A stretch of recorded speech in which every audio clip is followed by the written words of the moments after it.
pull for me all day? Okay, this is the Spinistry Red River Riot up in Munster, Texas, hosted at the 4R Ranch Winery and Vineyard. Doing this video because my friend L. Jacob with 1096 Cycling, if you haven't subscribed to his channel, you should totally do so. He had recommended that I put some of this stuff out there, and then he made fun of me because my Zwift videos never have any commentary. So this is pretty close to the start of the race. This is just, I don't know, a few moments off of the start line. We took off, pretty good. It was a pretty big group, probably 350 people, I think is what Kevin Lee with the Spinistry had said, probably showed up on the day. And I would say that where I started was probably around 250th position. So a pretty good ways back. The Big Pig team decided to get a team picture right before the start, like literally last possible moment. Kind of annoying, but I'm glad that we got a team picture, although I do wish that I could have been a little bit further up front prior to this start. The start was, I don't know, it wasn't too bad. It definitely got a little tight. Up here in a few minutes, there's a spot where it got really, really, I guess you could say, really bumpy. The gravel out there in Munster, Texas was fantastic for the most part. There were definitely a few sections that were some very chunky gravel, pretty fresh, freshly dropped out there. So that was definitely a challenge. I was riding it's a Chinese carbon gravel bike. The brand name I think is called Tide Ace. It's a 3T Exploro knockoff. Because I do host different races, I try to be pretty brand and shop agnostic, meaning that I try not to show a lot of favor from one shop to another, and so I chose that bike because nobody can look at it and say, oh, well, you're just riding that bike because you shop at X shop, whatever. Anyway, it's beside the point. I was riding that bike. It has clearance for probably a 42 at the most. I had 38s. The Vittoria Torino Dries was on there. So we're this is right here at the beginning of the race here. This guy over on just disappeared to our right, but he's in that McKinney Velo kit.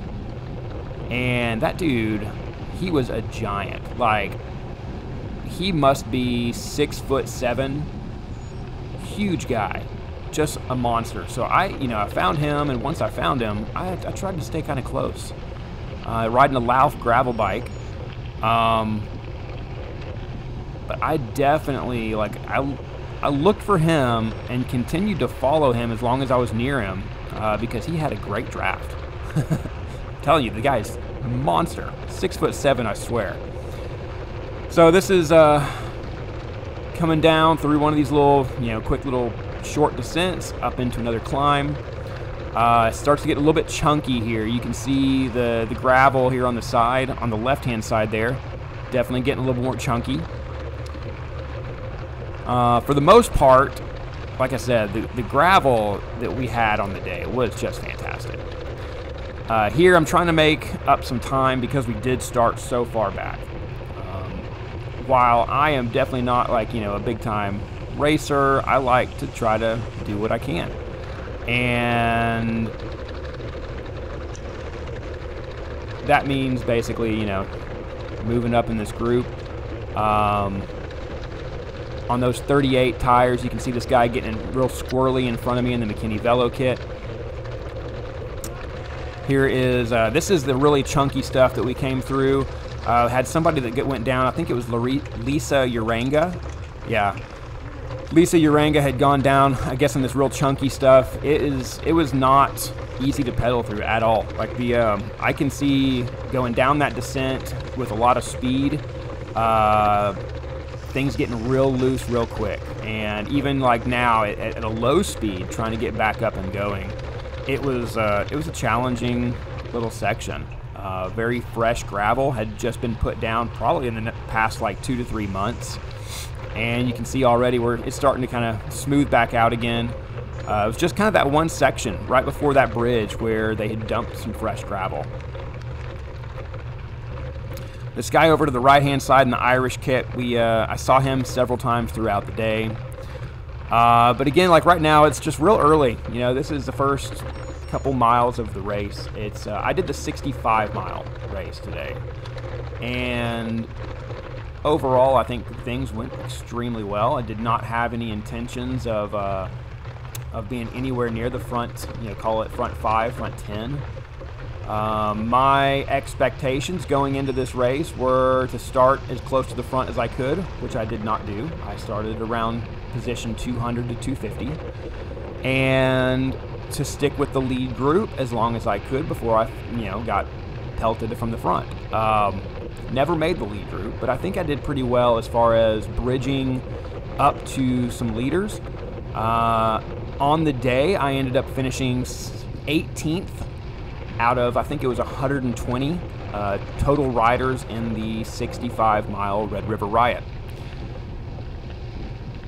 A couple things that, you know, I definitely did going into this race. Number one, you know, as far as preparation, I decided to run. I didn't want to have to stop at the midway point on this race, so I had 2 water bottles, both filled with Noon electrolyte mix, and I had my 2-liter Camelback. Actually, I think it's a 1.5-liter Camelback, but I had that for water. And so between the 2 bottles and the Camelback of water, I never had to stop, refill. I had plenty of water. Even at the end of the race, I still had about half a bottle of Noon left, and not much, but some of the water left in the Camelback. So I tried to stay pretty consistent about drinking water. Up here, I think it's the guy right to the right of me right there. Yeah, on the mountain bike, there he is. This guy in the GS Tenzing kit, man, what a monster. This guy riding a 29er mountain bike with flat bars, and he sat on the front just pulling for forever. It seemed like forever. And just super strong. He was absolutely just a monster. And so this is kind of the group that I settled into for a good long time here at the beginning. At some point, we roll up on Tom Young from Cadence Cyclery and spent a lot of time with him pulling on the front.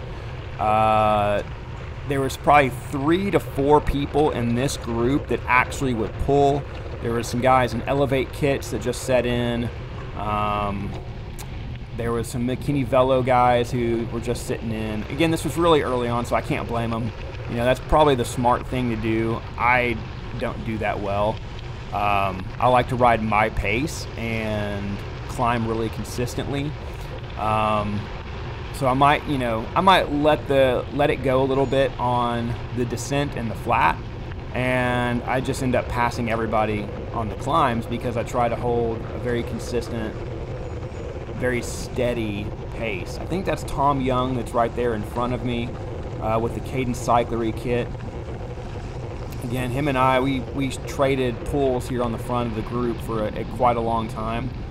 At some point, I think it was probably around mile 20. It was wherever the guy's getting a little squirrely there. So I take the sideline. But around mile 20, I think, where the 125-mile route peels off and makes a turn, I missed the turn. And I had to backtrack about a mile because I'm in the 65-mile group. I took the turn for the 120-mile group, and I had to, you know, go back so I could be back on course. That ended up putting me out of, you know, that front probably 2 or 3, group number 2 or 3 on the road. Yeah, so this is after I've made that the wrong turn, and I had Sarah Shannon from North Texas NICA Cycling She was in the Bike Mart Live women's team. She was with me for a good portion of this race. Her and I rode together for a long time. Friend of the DFW series. Sarah's a super strong rider. I think she's only 15 years old. Just an awesome little athlete that we've got here in the Texas area. And it was a pleasure getting to ride with her. I pulled up after I caught back up after that wrong turn. I came up on her, and she told me, she was like, "Hey, I haven't had a draft in a really long time. Can I sit in on your wheel?" And I was like, "Absolutely." So we sat in for a good long time. I think she, if I'm not mistaken, right now she's currently sitting on my wheel. What a beautiful day, though. I mean, look at the sky here and the trees on the side. You know, that's one thing that this race had, just gorgeous weather. It was amazing. For the most part, we don't get that kind of great weather for the Red River Riot. You know, Kevin Lee with the Spinistry, he'd even said, you know, that he just couldn't believe what great weather we had. Typically, you get some kind of either scattered showers or you get some a lot of wind, and we had relatively very little wind. There was a couple times where we had a little bit of a headwind, but it was really pretty minor. And if you're in traveling with a group, you really couldn't tell too much. So here we're just, you know, pedaling along. Look at that great silhouette on the gravel beneath me. You can see those hips moving just like Shakira. My hips don't lie. We're just going along here, enjoying this beautiful, beautiful weather. Blue skies, green grass, and green trees. White gravel. You cannot ask for better cycling conditions. So that was a great day. As far as a nutrition plan, like, so this, I think, I'm gonna look this up while I'm talking here, but I think it was like about a 3.5 hour race.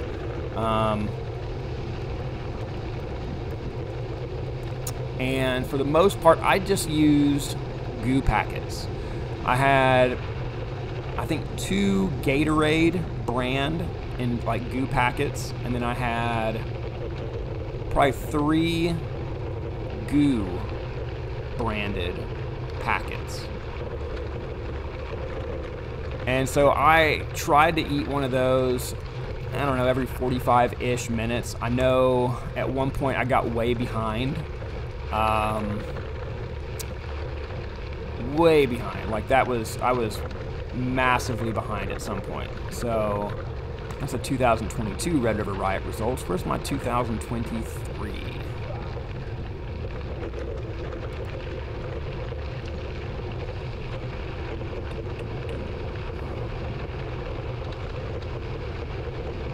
You know, the Spinistry, I just want to put it out there, they are just a fantastic group. If you're not a Club Spinistry member, that is one of the best things that you can get in, you know, in Texas cycling. I think is a Club Spinistry membership. Here in North Texas specifically, I think the annual membership is like $75, and I have gotten far more than, you know, what I've paid. Like, I've paid $75, but I've gotten a free a free entry into the Texas Chainring Massacre, into the Red River Riot. I've gotten a free entry into whatever this oh golly, it was the Beaver Fever at Nob Hills mountain bike race this like 2 weekends ago.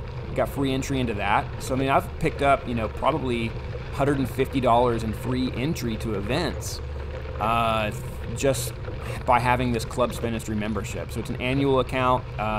They've got some sponsorships through, I think, Insurance for Texans is one of their big sponsors. This has made the mountain bike racing possible for everybody. The Red River Riot this year was sponsored by Trek Bicycles of DFW. That was the title sponsor here. Oh, this section right here, like we're looking at, this is where I finally caught back up to another group. We had Sarah Shannon sitting in on my wheel behind me. We started getting into some more hilly sections. We're climbing up, you know, from a low point. and finally caught on to this group. And this is kind of where we settled in with the group that we would be with the rest of the day. There's one guy in an Irish kit that we rode with him for basically the rest of the day. I think that's him right in front of us with the orange helmet. Nope, that's a different guy. It's the guy with the orange and green jersey that's up in front of him. That's the Irish guy. We were with him the rest of the day. This guy directly in front, orange helmet, blue kit. We were with him most of the rest of the day. And then there was another guy. What was his name?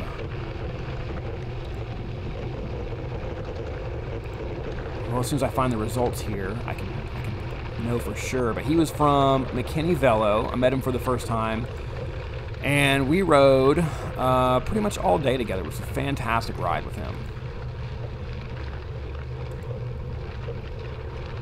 All right, here we go. His name was James Klein from McKinney Velo out of Flower Mound, Texas.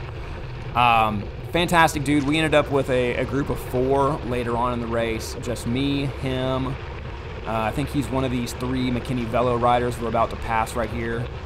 Again, like I just tried to take a really consistent pace on these uphills and take it pretty easy on the flats and the downhills. So I ended up just passing a lot of people climbing consistently. For me, it was the right pace. I don't know. I felt pretty good on the day. I'm just rambling at this point. Like, I don't know. I don't know how Jacob does commentary for these videos. Like, we're at 17 minutes. What else do I have to talk about, really? I finished 18th for the day. The highlight of the entire day was the, what do you call that thing? The little single track section going into the start-finish line, or to the finish line, I guess. That was my favorite part. We're going to get to that here in a few minutes, but I mean, it's still a ways off. Like, gee. I just kind of tried to take some video here and there of different things throughout the race. And at some point we had Windmill Hill. We had to do that 2 times. My bike, the lowest gearing on it is a 4436, I think, which was just definitely, it was not even close to being enough to get up that hill. And especially with fresh gravel, the real chunky gravel that was on top of it, I never was able to get up that thing. So yeah, it was a good day. I really enjoyed it. Look at that beautiful, just the weather here was amazing. Blue skies, white clouds, white gravel, green trees. Could not ask for better scenery here in North Texas. Spinistry did just a fantastic job with this race. I really, really enjoyed it. This is a little bit later on. I don't know if this was going into Windmill Hill or if this was something else. But it's the same group of people. This is before we came through on lap number 1. I definitely got some video from Windmill Hill on the first lap. But, I mean, it's not a whole lot to really see there except for me walking the bike up the hill. We had a friend of ours, son, Gage, was out there taking photos for the Spinistry, and really appreciate that. Thanks, Gage, for some great photos. Probably include one of them here on top of this, because right now we're just going up this small little graded climb, probably 3-4%. And once again, I'm kind of catching the group that's gotten away from me on the downhill, because just keeping a real solid pace. I had fun on this race. It was a tremendous day. There's James Klein right there, that McKinney Velo rider was talking about. There's that Irish dude that has the orange helmet, green and orange jersey. We were with them the entire rest of the day. Sarah Shannon's behind me still. So, good group of folks that we're riding with. Here's the other guy that had the orange helmet with the blue jersey. Again, I think we were with him throughout the rest of the race as well. I don't think I would have done anything different. I think I paced it very, very well, and I think I had a smart plan going into it. Just, you know, stay consistent, Don't hammer at the beginning, which is probably a good thing that I missed being at the very front of the race for the start, because I would have tried to hang on to the lead group probably too long, and I would have blown myself up. So it was probably a good thing that I started around position 250 and then just kind of worked my way up to a semi-competitive group. I do think I probably could have shed up to 10 minutes, and I would have been pretty close to a top 12 or 10 if I would have moved up a little bit quicker at the start. But thinking back, like that, here we go, coming up to Windmill Hill, by the way. Thinking back, like when we were about halfway through that second loop, I was starting to bonk pretty hard. I had gotten behind on my nutrition, had not been, I skipped a goo packet somewhere in there, and those things don't exactly have a ton of calories on them. I don't think you really need them for, a 3, which, by the way, my total time on the day was 3 hours and 42 minutes. Basically clocked in at a 3-minute and 32-second pace per mile. But I don't think that... I think if I would have set in more on the groups that I was in and not been on the front pulling, especially early on, I probably would have had a little bit